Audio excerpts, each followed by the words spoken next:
Welcome back. My name is Aaron Lanning, your favorite realtor. Make sure you download our relocation guides, links below. Now, I live in Menifee and I love Menifee, but today we are talking about the most important steps in buying a home. And no, this is not a 12-step program, but rather an 8 important step program to get you into your new home.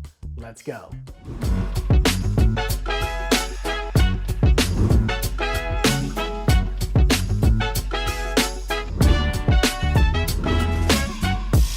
So maybe this isn't for you, but if you're ready to buy a home in the next few months or thinking about buying a home in the next year or two, many of my prospective home buyers, they feel overwhelmed before they meet with me and they're unsure about where to start. Often they do start browsing for homes on apps, but they do miss out on some great opportunities due to a lack of a solid strategy. And of course, being prepared in anything is key. And in this case, it's key to finding your dream home and smoothly navigating the closing process. I will ask buyers in a perfect world, when would you like to be in your new home?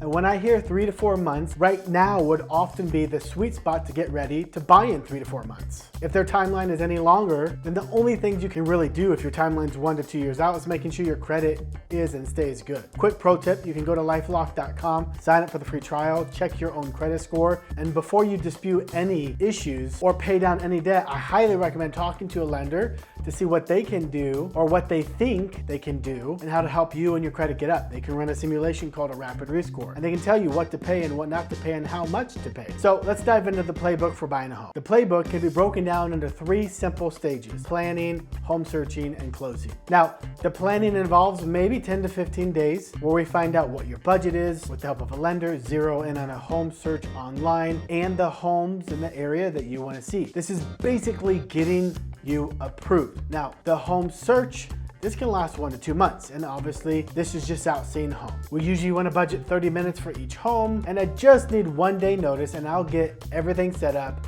for each showing. Now, I have a packet I put together that if we tour 6 homes, it has all 6 homes in my buyer's touring packet, what I call my BTP.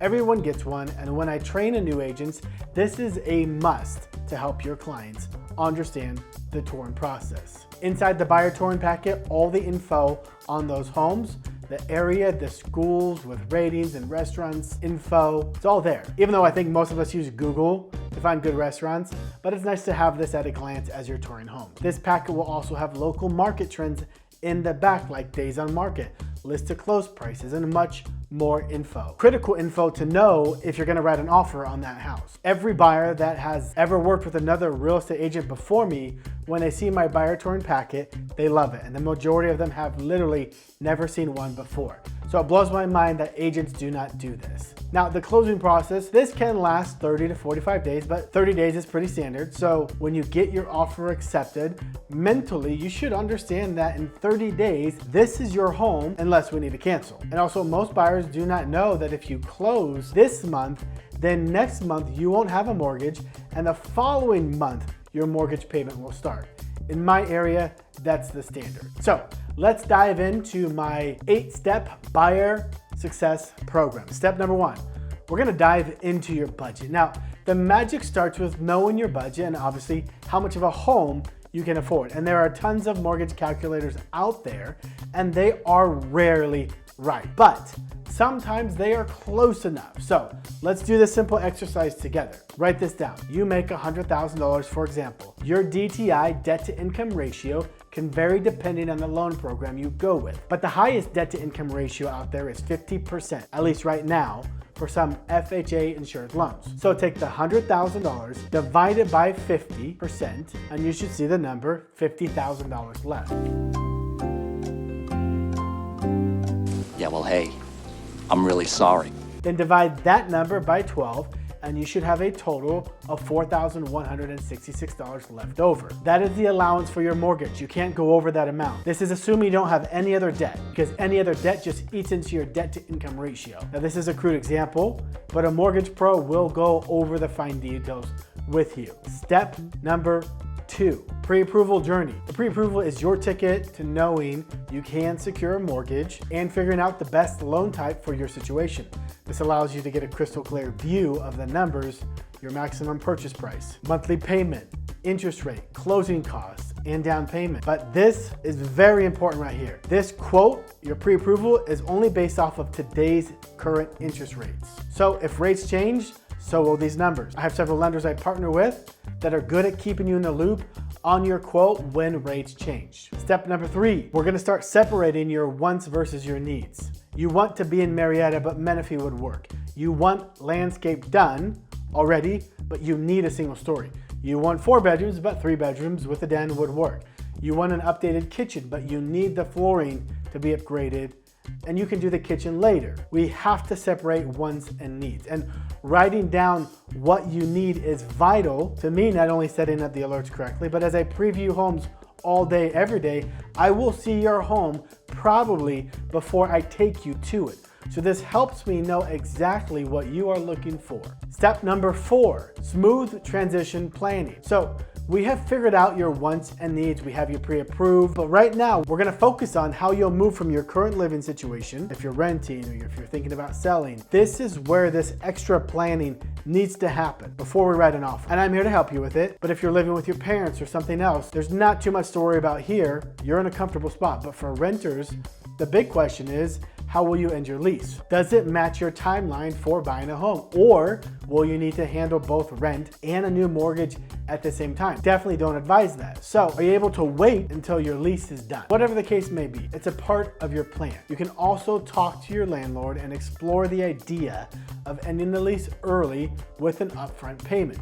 Sometimes it's a win-win. Now, if you're currently a homeowner, it's time to plan how and when to sell your home. As a contingent transaction, we do this all the time. You avoid 2 mortgages, move only once, and you're never homeless. Like these homeless you keep mentioning? Step number 5, building your real estate dream team. I bought my house before I was licensed, and I looked for a real estate agent who was a real person, who didn't have his head up his rear end, who would shoot me straight, and someone who sold more homes than the average agent. So let's talk about it. The average agent in 2022, according to NAR, National Association of Realtors, did 12 transaction sides.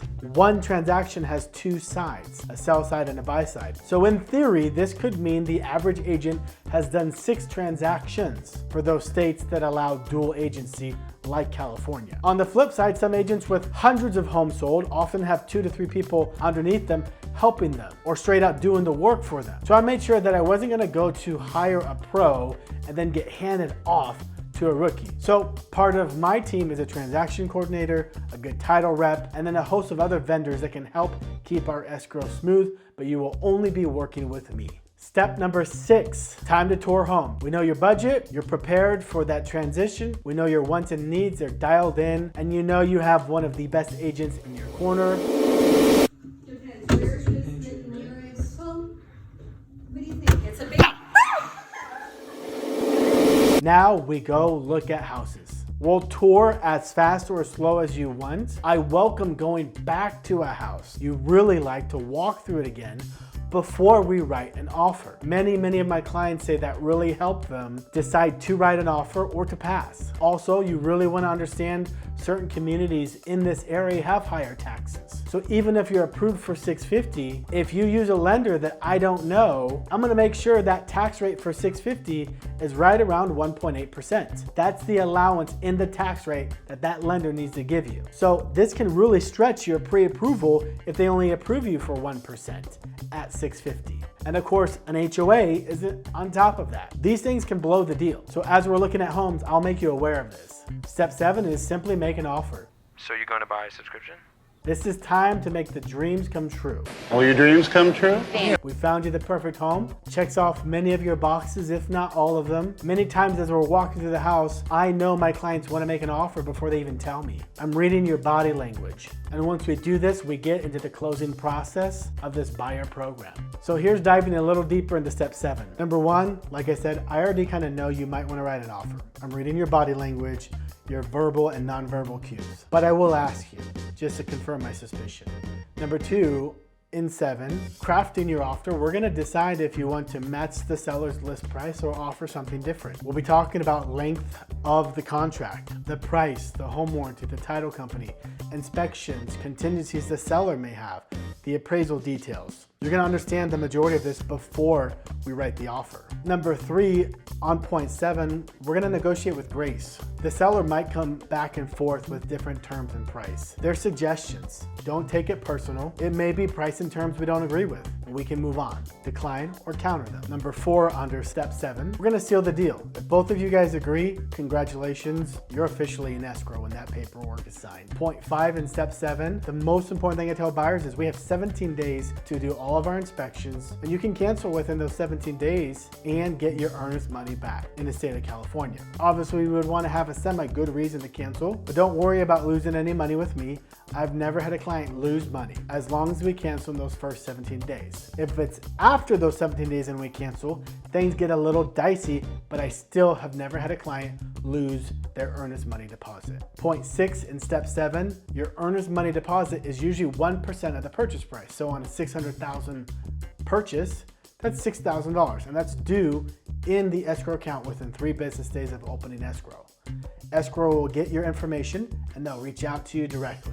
Now moving on to step 8, it is closing time. The seller accepts your offer. The lender and myself will guide you through those 30 to 45 days. You're gonna have tons of emails and documents. We'll be checking the property's condition, confirming ownership, getting you conditional approval. All the inspections will be done. An appraisal will be done to determine the property's value, and then you'll review the closing details. One of the very last steps is signing the closing documents, either electronically or in person. I always recommend in person with the escrow officer. And it's always a good idea to ask your CPA how you should take title of the property, as how you take title will have tax implications for the following year. Also, signing documents with the escrow officer is just easier. Also, back to talking about signing the documents, it's just easier to sign that with the escrow officer. And after that, it's time to move into your new property. I've heard growing up, proper prior planning prevents poor performance. So they say. This, though, is key to a successful home buying journey. So be prepared and let me help you make home